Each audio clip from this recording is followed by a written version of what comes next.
break. Good morning mga karambo. Dito naman tayo sa ating channel Pinoy Rambo. Ito may panoorin tayong galing kay usapang banal naman na maganda ito panoorin. Marami ang nasawi sa atake ng India sa Pakistan. Israel kumampi sa India. Ayan, dapat naman talaga kumampi din ng Israel kasi magkaibigan mga yan hindi lang pala pagalham attack ang dahilan ng India kaya nila inatake ang Pakistan. Hindi lang sa pagalham yung nagratrat doon sa may Kashmir. Hindi lang yan dahilan. Mayroon pa pala yung agawan talaga ng teritoryo na yan is yung pagitan na yan, teritoryo. Yan talaga yung dahilan. Kasi yan yung simulat sa pool na nag-away sila. Digmaan nung 19 pa yung Kashmir na yan paulit-ulit Ito panoorin natin si Usapang Banal at huwag niyo kalimutan i-subscribe o comment o opinion, suggestion. Maganda ang mga niya, maganda ang mga palabas. Sige, panoorin natin. 5. Dadako muna tayo ngayon sa pinakamainit na balita tungkol sa India at ng Pakistan. Makikita sa mapang ito na ang India at Pakistan ay magkatabi lamang. Kaya kung ang pag-uusapan ay giyera, ay pabor na pabor silang dalawa. Hindi katulad ng giyera na nangyayari sa pagitan ng Israel at ng Houthis ng Yemen, sapagkat bago makarating ang missiles ng Houthis sa Israel ay kailangan muna nitong daanan ang Arabian Sea or ang Saudi Arabia mismo. Ganon din ang Israel. Kinakailangan lumipad ang kanilang mga missiles or mga fighter jets papuntang Yemen at dadaanan nito ang Saudi Arabia. Kaya kinakailangan nito ang refuel plane. Ngayon ay pinag-uusapan ng buong mundo at ang mga world leaders ay nagbigay pa ng reaksyon tungkol sa ginawang pag-atake ng India sa Pakistan na kung saan kumitil ito ng 70 katao at sa loob ng 25 minutes ay nakapagsagawa ng 24 strikes ang India sa siyam na kampo ng mga terorista na nasa Pakistan. Tinawag ito ng India na terror camp. 1:05 ng madaling araw, oras ng Pakistan at India, umatake ang Air Force ng India at ang kanilang Indian Army. Natapos ito 1:30 ng madaling araw, buwan ng Mayo 7. Ang tanong, bakit inatake ng India ang Pakistan? Upang ating lubusang maintindihan, balikan natin ang nangyari noong April 22, 2025. Ito ay matatagpuan sa lugar ng Pahalgam. Matatagpuan ito sa North Indian State of Jammu at sa Kashmir.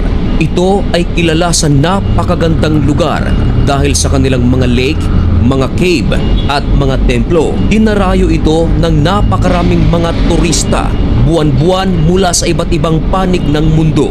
At habang masaya ang mga turista sa naturang lugar, may grupo ng tao na pumasok sa lugar na ito at bigla na lang nagkaroon ng masaker. Marami ang mga nasawi.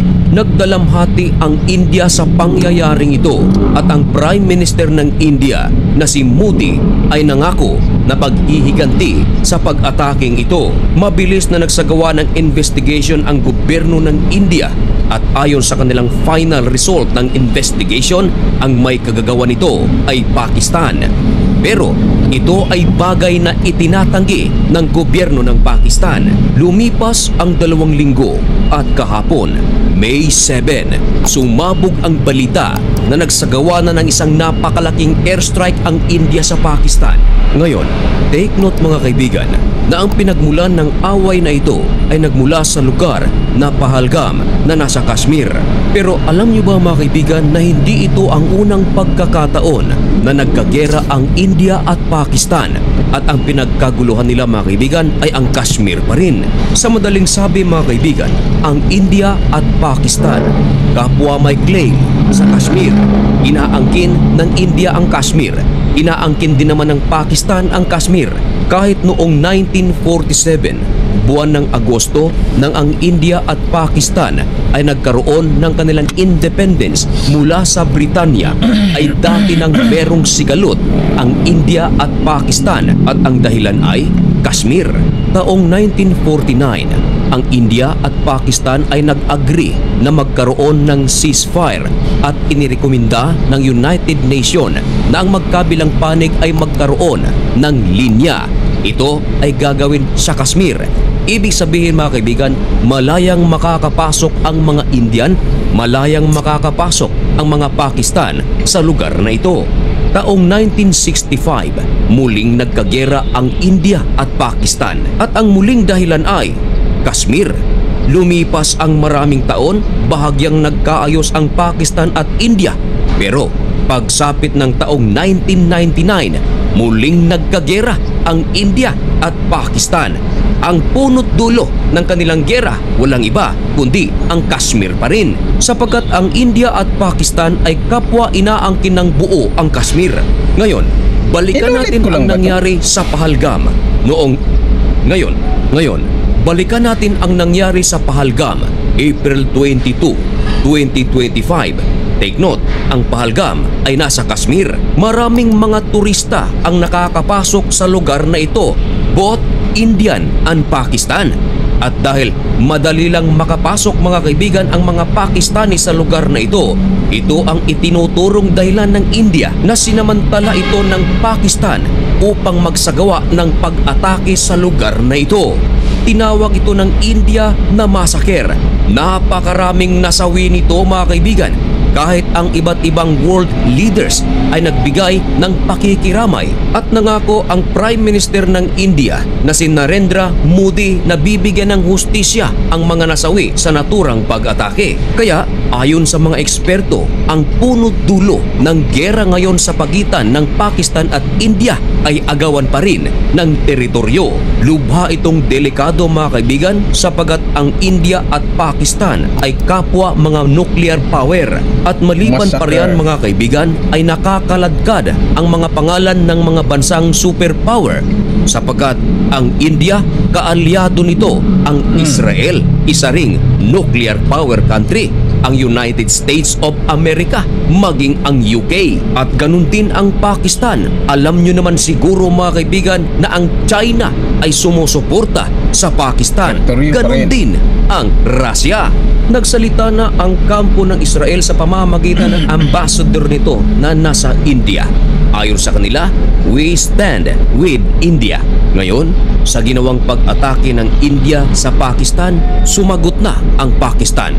Ayon sa Pakistan, marami sa tira ng India ay kanilang na-intercept at nangako sila na magsasagawa ng paghiganti.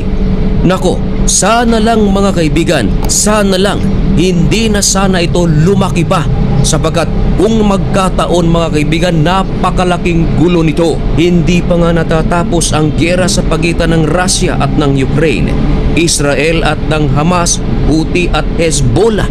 Ito na naman. At ang mga update sa sitwasyon sa pagitan ng India at Pakistan ay isa sa ating mga tututukan dito lang sa channel na ito. Kaya kung nais mong maging updated at kung gusto mo ang ganitong mga content at baka bago ka lang sa channel na ito, baka naman pwedeng makahingi ng kaunting pabor, isubscribe mo na ang napakaliit nating channel na ito. At lubos-lubosin ko na rin ang pagkakataong ito. Baka naman meron tayong mga OFWs na nanunood sa videong ito na nasa India at Pakistan. Mga kabayan, mag-ingat po kayo. Sana ay nasa mabuti kayong kalagayan. At mga kaibigan, hanggang dito na lamang muna ang videong ito. May God bless you and thank you so much for watching. Goodbye.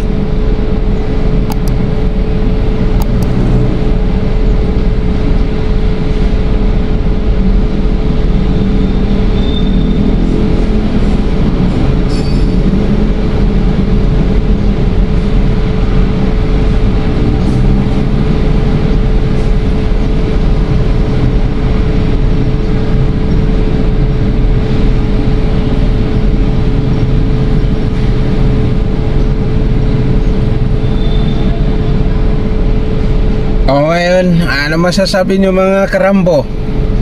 Pag nag-nuclear, banatan na yun sila ng nuclear.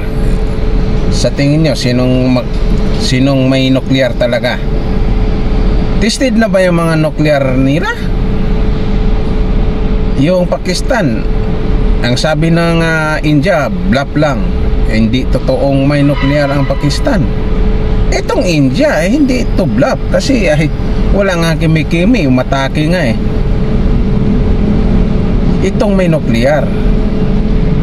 Ano sa tingin mo mga karambo? Huwag naman tuloy-tuloy kasi baka mag-world war eh. Kasi magkapi-kapihan yan. Kawawa tayo. Pero hindi tayo kawawa pala. Pwede tayong bumili ng isang nuclear.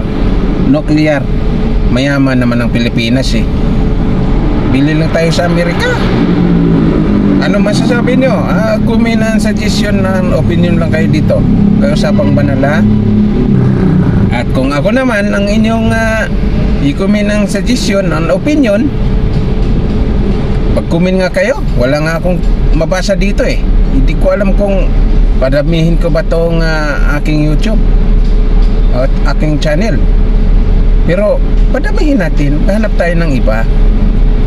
Ganun naman talaga yung buhay. Weather lang. This is Pinoy Rambo, over and out.